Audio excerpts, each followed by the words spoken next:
Hey guys, welcome to the think tank. So, how are you guys doing today? Is your weather doing good? We're getting a little taste of the chill already. The leaves are falling off, and oh my word. Some places are like summer's just mid season. Hey, Dandy. Hello, Shauna. Let me see here. Just about didn't do it today, but I'm glad that we did, and I'm actually glad that I held off because the paperwork, it ended up getting pulled. So it is now under seal again. So we can talk a bit about some of the stuff that's in there, but we're going to leave out the majority of it. How you doing, Emily? Yeah, that's what we're getting here too. Yep, that's what we're getting here too. It's been like just hovering above zero when I'm getting up. I like palm trees. But palm trees, mountains, yeah. I'm doing good. So they put out that memorandum, and oh my word, 136 pages of, oh my God, in there. It's very descriptive, on the gory side. It just, yeah, it's a little much.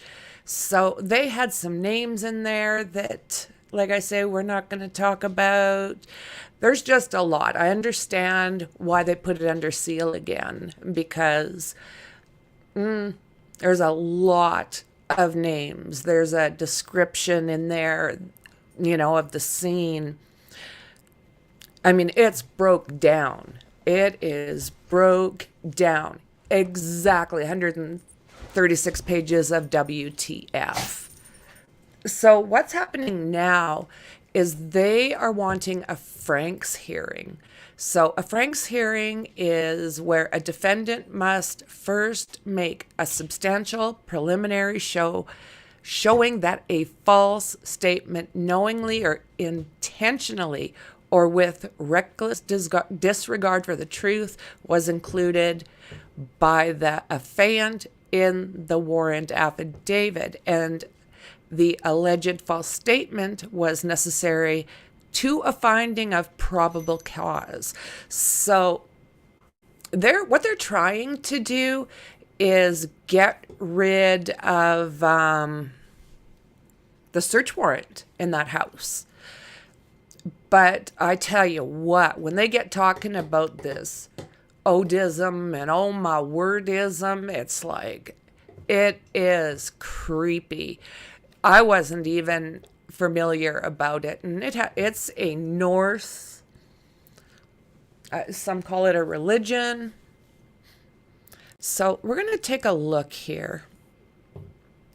So I'm going to start here because I thought maybe a refresher on the timeline and what kind of went on might be helpful, because we have he's been in there since last October, and we've been getting, as per the usual with this case, not a lot of information.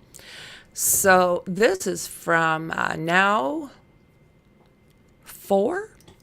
So the Delphi timeline. No one has been convicted of the February 2007 deleting of Abby Williams and Labby German, but this is how the case unfolds. So on February 13th of 2017, a family member took Libby and Abby to a trail near the Monon High Bridge and dropped them off around 1 p.m. So the girls were supposed to meet Libby's dad at, I think it was somewhere around 3:30. Like I say, we need a little bit of a refresher. So they did not show up, and they were reported missing at about 5:30. So Abby was 13 and Libby was 14. So Monon High Bridge Trail Volunteers joined law enforcement to search for the girls. Carroll County Toby Lesenby, their sheriff, says there's no reason to believe the girls are in immediate danger. I mean, not only these kids, but the entire little town there, this is where they went to get their outdoor recreation. There was really nothing in town, just a tiny little spot off the highway. So February 14th, after an exhaustive night of searching for Abby and Libby, teams continue to look for the girls in the morning. The efforts include police, volunteers, K-9 units, and dive teams. So February 14th, about a half a mile away from the bridge, they found 2 bodies. This is around 12 noon. So the first mention of foul play was also mentioned that same day during a 2 p.m. news conference. They said that they had found the 2 without providing identification. They say for the first time that foul play is expected. So February 15th, autopsies were conducted. They're conducted in Tier Howe. At 8 a.m., authorities convene a meeting to discuss the findings. February 15th, at 3 p.m., police confirm that the identities of the remains found are Abby and Libby. They say the case is being investigated as a double homicide. February 15th, the photo was released for the first time. At 7 p.m., Indiana State Police released a photo of a man seen walking on the trail. Around the time the girls disappeared, they stopped short of calling him a suspect. On February 16th, a tip line was set up.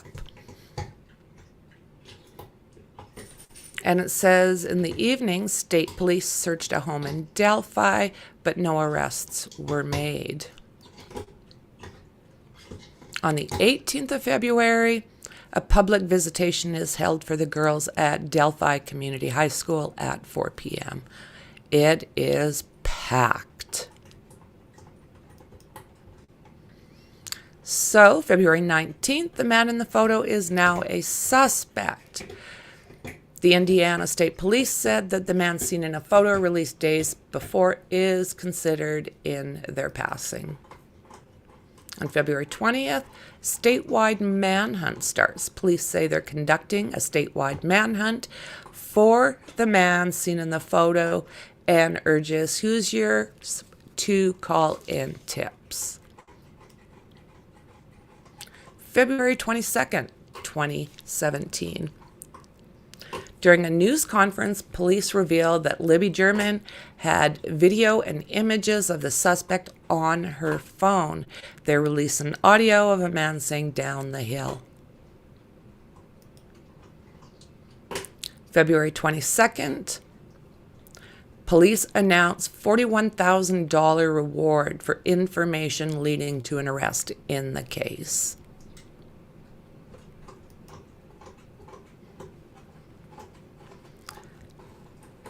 Oh my. Snippet of probable cause affidavit out of Miami County. So, February 25th, ISP and FBI investigators executed a search warrant linked to the account of Anthony Schatz. Their investigation led them to Keegan Klein in Miami County, according to court documents that have been heavily redacted. February 25th, 2017, police interview Klein.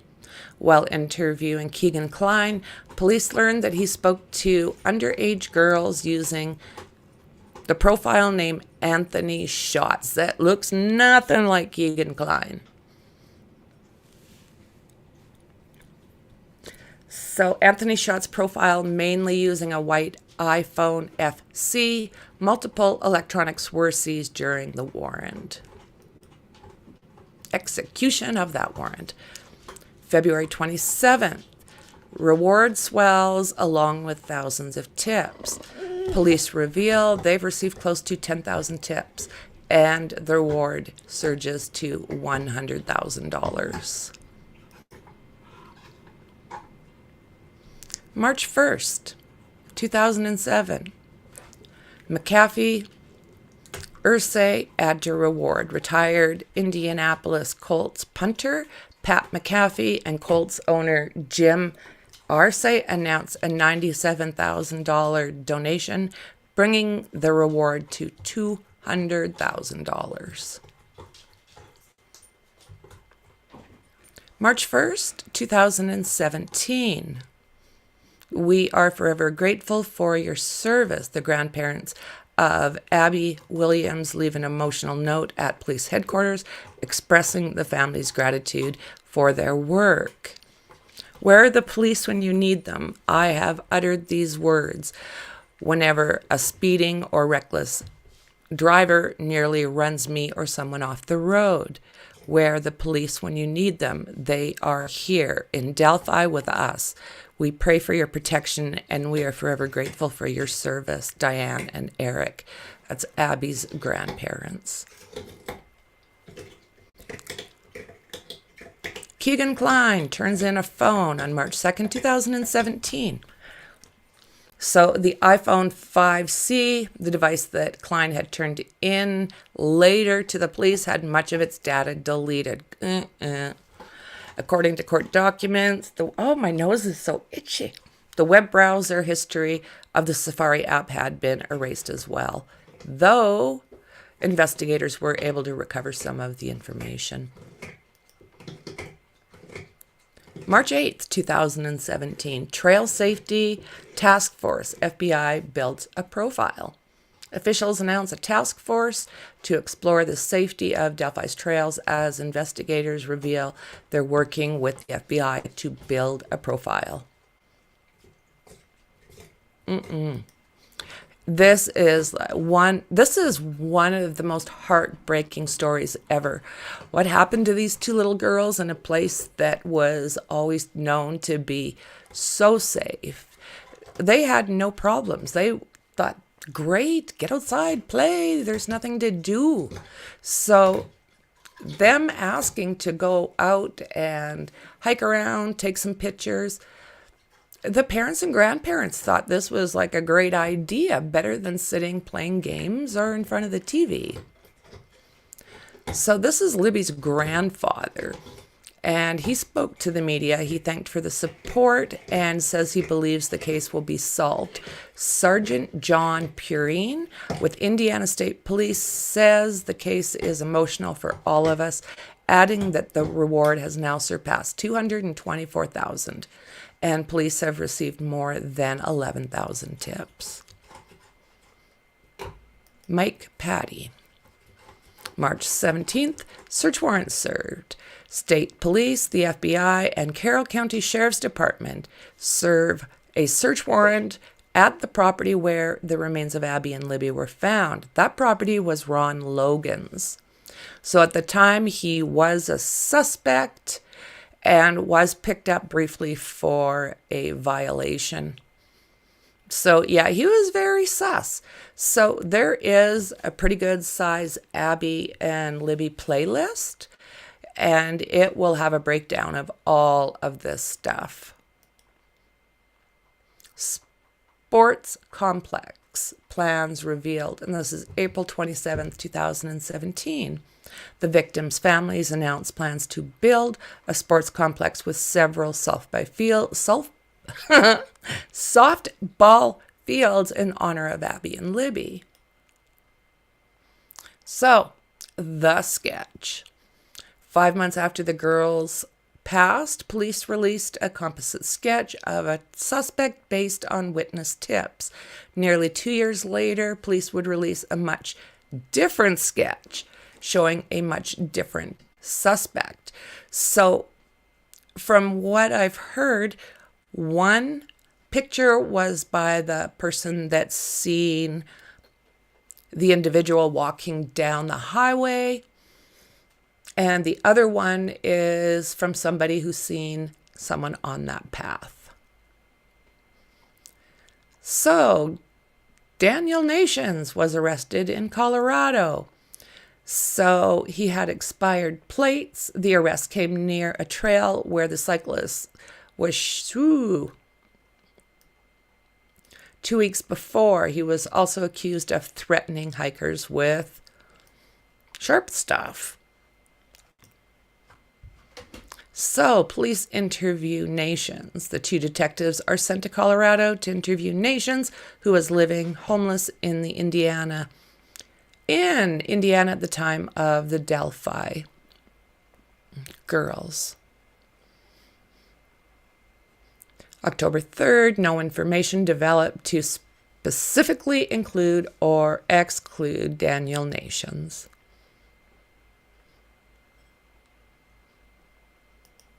And he was allegedly an SA.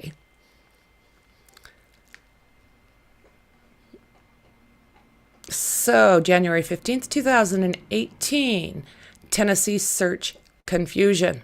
So, this is when a Tennessee Sheriff's Department says on Facebook that the search for Delphi suspect has extended into southern Tennessee counties. The department later clarifies the statement, saying the search is nationwide and there have not been any sightings in Tennessee. So this is the new sketch. April 22nd, 2019, more than 2 years after the deaths, police release a new sketch of the suspect along with a new video. State police said the case has shifted in a new direction. I'm sure anybody who's been following this case can remember that very well. So,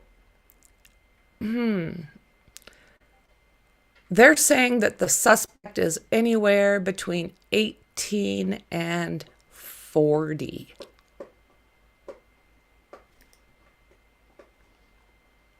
February 12th, 2020, the family still hopes for an arrest after the Delphi passings. August 19th, 2020, Keegan Kline charged with 30 felonies, including possessions of CP and many things along those lines. He was eventually able to get it knocked down to 25, and I think he ended up getting 30 years in prison. April 5th, 2021, Indiana State Police receive an anonymous donation of $100,000 towards a Delphi investigation reward fund. The latest donation brings the fund to a total of $325,000. So, possible lead, April 27th. Carroll County Sheriff Toby Lesenby said investigators had James Brian Chadwell on their radar after he was charged with attacking a young person, a young girl.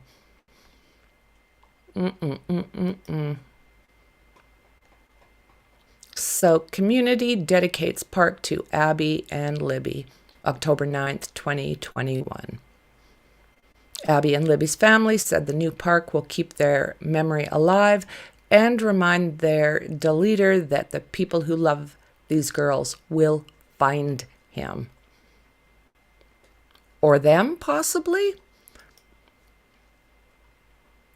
December 1st, 2021, Indiana police appeal for tips and information linked to the Anthony Shots profile. December 8, 2021, Mike Patty, Libby's grandfather, reacted to the news about police looking for tips about a person tied to Anthony Shots' social media account, calling it another puzzle piece. You know, they went through so much with this case. And, you know, to get this far and still not know what they need to know, it's heartbreaking. So, March 25th, 2022, transcripts shed new light on investigation. The Murder Sheet podcast interviews Keegan Kline and provides new insight into the investigation, with investigators confronting Kline about his involvement with Anthony Shots. Kline says his father also had access to those accounts. Now, his dad is Tony Kline, and I'm sorry, but I don't trust that guy either. So, present day, the case remains unsolved. So, we do have a suspect in custody, Richard Allen, but they are asking. So 2022, up to that point, there had been no arrests. But they are still possibly looking for others that could be involved. So they are asking if you have any information at all to please call the free tip line, 844-459-5786. Or you can email Abby and Libby tip at cacoshrf.com. Oh, ooh la la. La la. Let's see here. Close this and open that and move this and move that over there. Oh.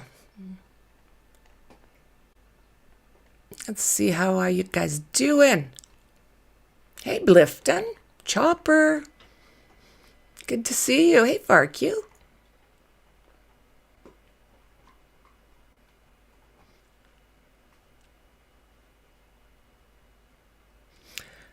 Why were they not supposed to send this paperwork out? Well, probably because there was a lot of names in there that were not redacted. Very descriptive. And all of this stuff was there for everybody to see, and it needs to be redacted first. Yeah, that was the 132-page report.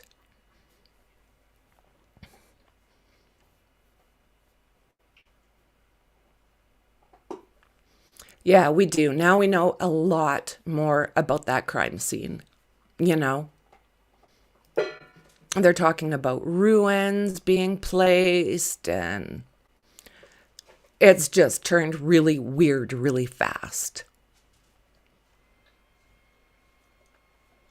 Yeah, the 132-page report is the big one that they have taken back. They've got it under lock and key. And they messed up and we have it. Yeah. Kind of makes things make sense. Yeah, it's chilling. Very good description of that, friend.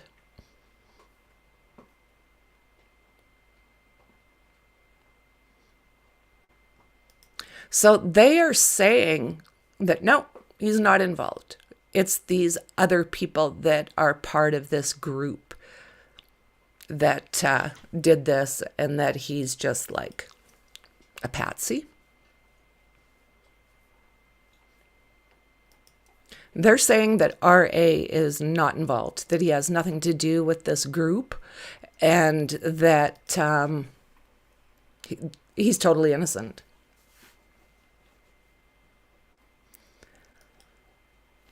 So that is Richard Allen's sim jacket, and it's his voice. There's so much, and this is the thing. There is more than the defense wants us to think about, I guess is a good way to put it. And they're trying to get rid of that house search for whatever reason. If they're trying this hard to get rid of that warrant to say it was unfounded. I want to know what they found in that house. Unlucky number. I don't see any connection, especially with the card, which is number 12 in the deck. Okay.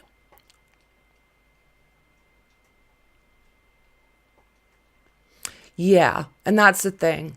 He's still sitting in prison. They are not saying he is or isn't, but the defense names names and questioning the timeline, how many people it would have taken. And yeah, and it is. It's up for the courts to figure out now because this just went sideways.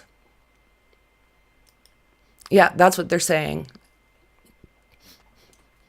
What? Yeah, the prosecution is saying this in their minds, I'm sure. I had it the other way around. But yeah, when you guys see that stuff, oh la my, oh la my. Did she show that document? Yeah. This is the Delphi girls, Abby and Libby.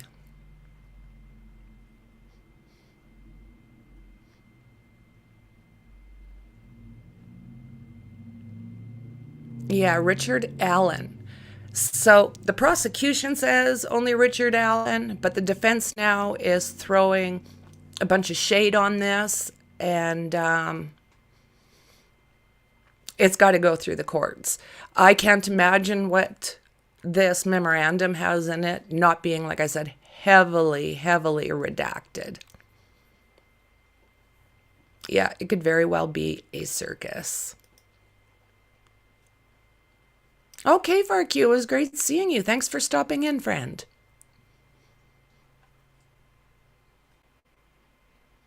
Yeah, so much misinformation. And now we have those chopper. Yes, the Odin. Yeah. Yeah. Well, thank you for that, friend. Thank you very much. Remember the Letitia Stout trial? They accidentally sent the autopsy photos and YouTubers charged people to view them. This is really such a horrendous thing. And our girl Franky has class. Thank you. I wouldn't even think of doing something like that. For their families to, I don't want those families to have to know all of this stuff that's going on. I don't want the families to even read what I read earlier. Yeah. Names have been named, including correction officers. Yeah, it's taken a sideways turn for sure, friend. It's gone a different direction than I ever seen it going. Quite shocking, isn't it? Okay, so cops reassured Delphi suspect Richard Allen's home. They searched it for 12 hours. And that's what they're trying to get rid of, is that search there and what they may have found. Authorities conducted an all-day search at the Delphi suspect's property around 10 days before his arrest. Non-uniform officers researched Richard Allen's home, which he shared with wife Kathy, at their property for about 12 hours. They were definitely snooping around a lot. They were at that fire pit in the backyard, and the neighbors are saying there was lots of flashlights, lots of pictures, and lots of sifting. And they're also said at one point that they broke the ground by that shed at one point. So Allen, 50, was arrested for the notorious Delphi case in which 2 Indiana teens were sadly passed while hiking near their hometown 5 years ago. Well, 6 years ago now. So neighbors told the Post that they knew something was going on when they saw the police searching the property, but didn't suspect it would be in connection with the gruesome unalivings of Abby and Libby. Sure looks different then than he does now, huh? Wah. So his arrest for those attacks was the farthest thing from anyone's thoughts. The neighbors couldn't make sense of why the fire pit was being examined at the time because they never seen them burn things. The couple said Alan and his wife, who hasn't been seen at the property since her husband's arrest, were quiet people that kept to themselves. So he worked for the drugstore there in Delphi. One of those faces that everybody knew, right? Yeah, he was, Emily. They say that they've got him at least 5 times recorded saying that he did this. And what his defense is trying to say is that he was pushed into that by some crooked guards that said, if you don't do this, then, we're going to possibly harm your family. Yeah, exactly. They caught him telling his wife and allegedly his mother as well. Yes, well said. The phone confessions, according to the document, was because the correctional officers are members of ODism. Yeah. Unreal. Okay, so twist. Suspect Richard Allen's lawyer claimed teen victims Liberty German and Abigail Williams were ritualistically taken by members of a pagan religion, a group called Old Odinism. So, lawyers for suspected. Delphi deleter claimed that Liberty German and Abigail Williams were ritualistically taken. Unsealed legal documents sensationally claim that the 2 teenagers were deleted by a number of pagan Norse members. So, a religion that white nationalist group call Odism. Richard Allen, 50, is accused of attacking Libby German, 14, and Abby Williams, 13, while they were hiking through Indiana's historic trails on February 13th, 2017.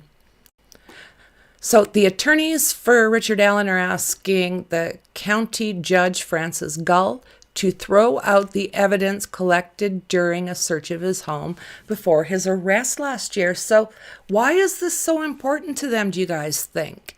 What is going on that basically they are going and looking at each stone, turning it over, flipping it around, skipping it across the lake to try and find something to get them to not look at what they found in that search? So his team argues that authorities left out important information on the request for a search warrant, including the link to Odinism. I still have a problem with this picture because I don't believe it. I have a hard time believing that anybody's lawyers would allow their client to show up in court like that. I just can't see it. And his eyes, pupils aren't dilated. They're nice and clear. I'm not buying it. Abby and Libby, best friends.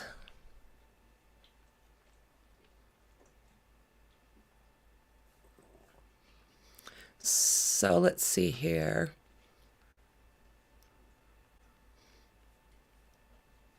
I just want to make sure that it's all okay.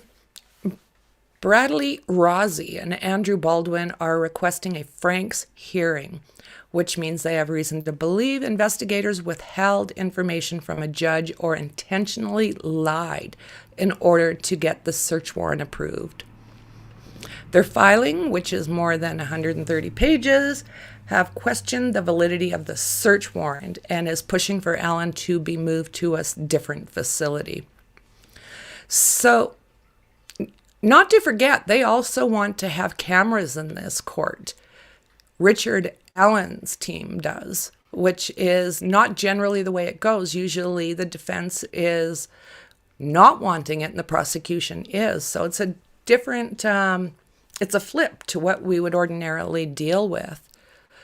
So, due to either incompetence or a concerted intentionally, those in charge of the investigation refused to arrest or even properly investigate the obvious suspects, they're saying.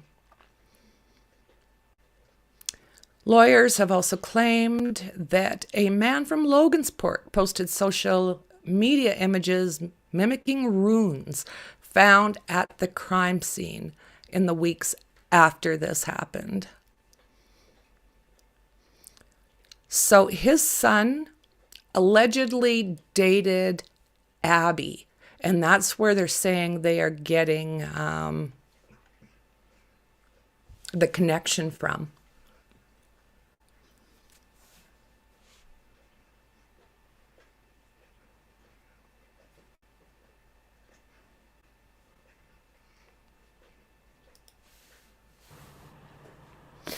This is Richard coming in.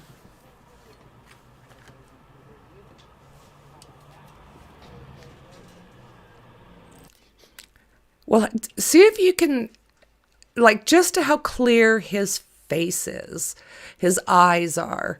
He looks bad aesthetically, but I do think that he's a lot sounder mind than what they want us to think.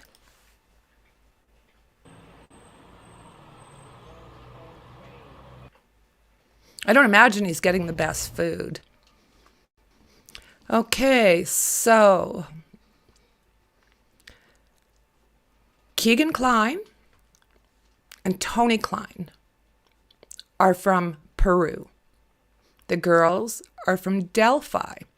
So the fact that Keegan Kline is the last person allegedly to talk to Libby, I'm finding it really hard to think that somebody with his thought process would catfish someone, but yet they were taken by somebody totally different. That's a lot of, there's a lot to unpack with just that alone, because we're saying that most likely Richard Allen has done this. So where's the connection between Richard Allen and Keegan Kline? And is there a connection between Keegan Kline or Tony Kline to this group? The defense believes the court will be shocked at the number of clues or Easter eggs, both before and after, that he openly posted on his Facebook page. So there were some really unusual things being posted by this group. A lot having to do with rituals. And they are saying that Richard Allen cannot be linked to this type of group or any other pagan religions. So this here is the last picture that we have of Abby Williams. And then just down the way, we got Bridge Guy. I have a hard time not believing Richard Allen is Bridge Guy.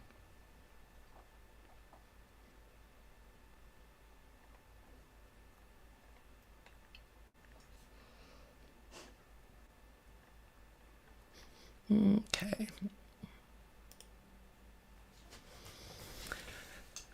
I don't think we'll go there with some of that stuff. We don't want names.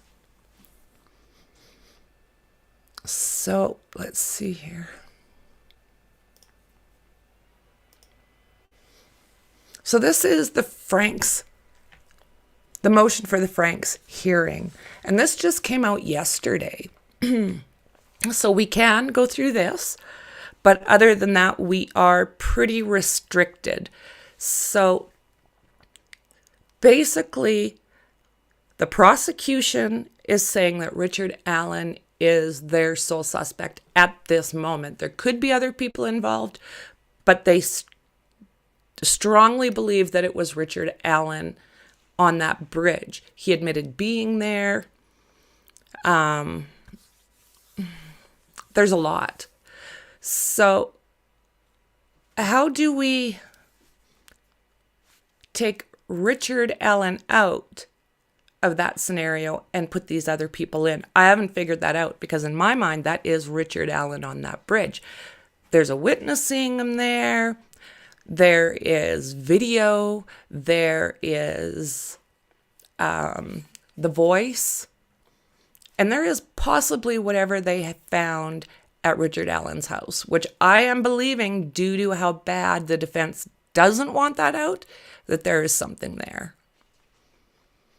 Okay, I'm just going to boost this up a little bit for you.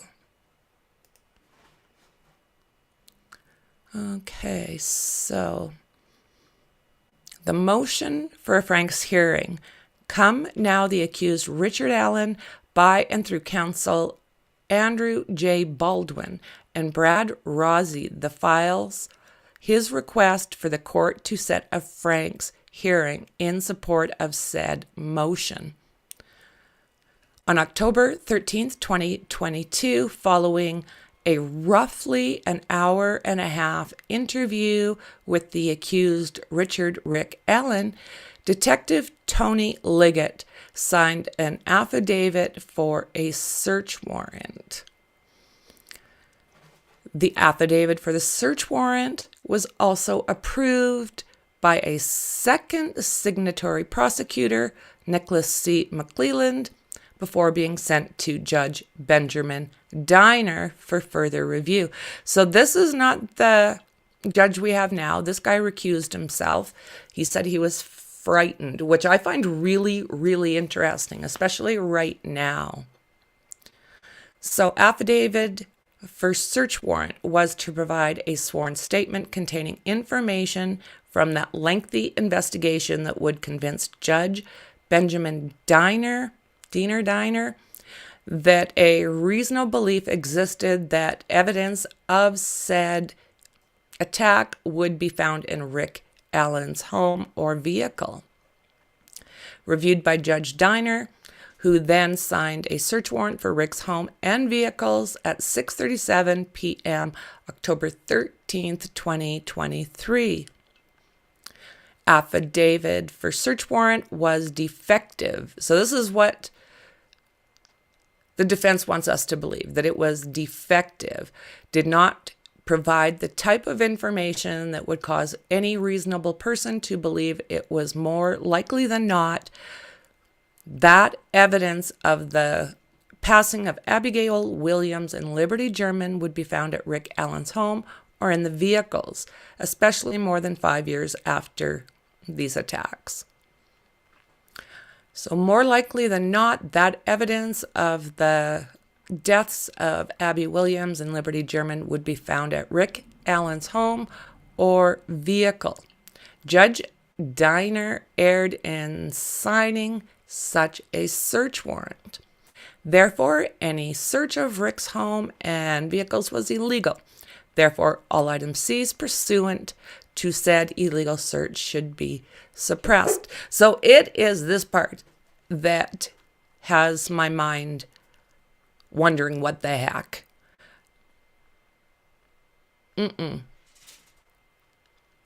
Why do they want that stuff to not be public? I have a big problem with that.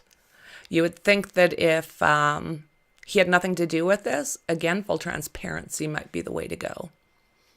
So far worse, Detective Tony Liggett chose to hide crucial information from the search warrant affidavit and provide false statements in said search warrant affidavit. Those are big statements to be making, big accusations.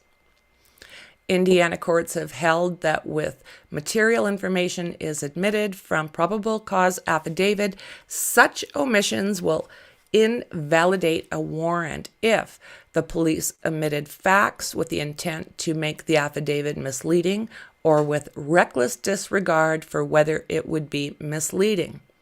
The affidavit, supplemented with the omitted information, would have been insufficient to support a finding of probable cause. Rather than hiding said information from Judge Diner, had Liggett actually included said information within the affidavit for search warrant, the Judge Diner most certainly would not have signed the warrant, as the hidden and false information was the type of information that a reasonable person would have known was the kind of thing the judge would wish to know. Memorandum in support of the motion of Frank's hearing, which will detail the long list of specific information in the search warrant affidavit that Liggett chose to hide from Judge Diner, as well as information contained in the search warrant affidavit that are flat out falsehoods that Liggett swore and affirmed were true. Oh my, guys. Like, these are very large statements to be making directly to the court. So the defense would ask the court to incorporate the attached memorandum into its motion. Once the court has reviewed the motion for Frank's hearing, the memorandum in support of the motion for Frank's hearing, as well as all attached exhibits that support this memorandum, Richard Allen, by and through counsel, would ask for this court to set this matter for a hearing in which the defense will be arguing that the search warrant was illegal. Then the defense will be requesting the court to suppress all fruits of the illegal search. Wherefore, Richard Allen, by and through his attorneys, Andrew Baldwin and Brad Rosie, would move this court to set the matter for a Frank's hearing. And then signed by the attorneys. Yeah. I don't know.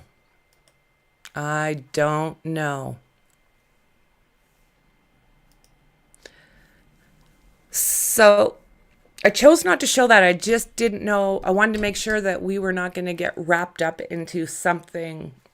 I didn't want to make a boo-boo. Well, hello, Mind of Monsters. Good to see you, Mom. Yeah, the so-called ruin that looks similar.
Thank you. Thank you. Thank you.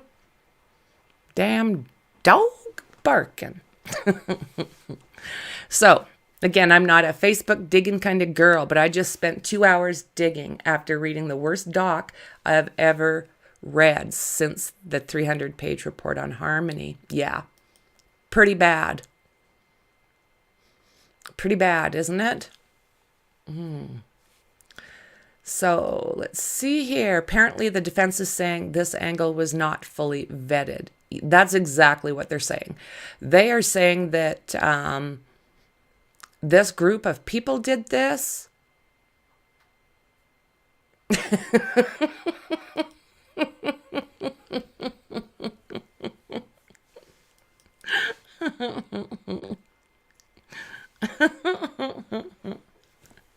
Oh my goodness. Yeah, I can't see that making, yeah, that document was just mortifying. There's no other way to even say it. And I'm the same as you, Dave. I don't know. These Kleins, I tell you what. Like he is, everybody was muted. How you doing, Jessica? Good to see you. So I guess we'll see what comes out. I'll just put that document at the very, very back of things. And if ever they bring out any of it, I can redact it myself. But until that point, I just think it's best left to the courts. Yeah. Sounds like to me the defense is taking the Klein angle. Yeah, this is the thing. This is the thing. And I have a hard time not including them. You know, I don't see how... I don't see how he had that contact and somebody else got a hold of them. I have a very hard time wondering how something like that can happen.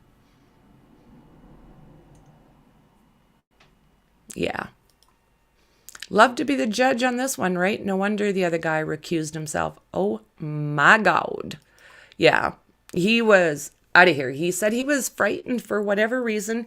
He was frightened of this case. So with that said, it does make me kind of wonder what he was afraid of, because Richard Allen isn't all that scary, is he?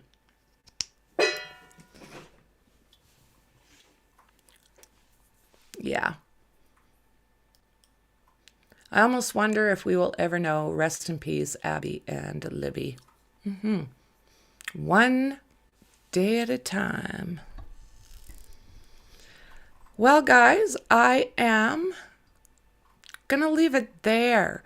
There's a lot further a person can jump into this, but it's a deep dive. So a little bit here and a little bit there as a person sifts through and can decide what, or find out, I guess, what can be legally shown and what can't. Yeah, Abby and Libby are on, they're in Discord. Is there an actual text document of this? Yeah, there is. Yeah, there is.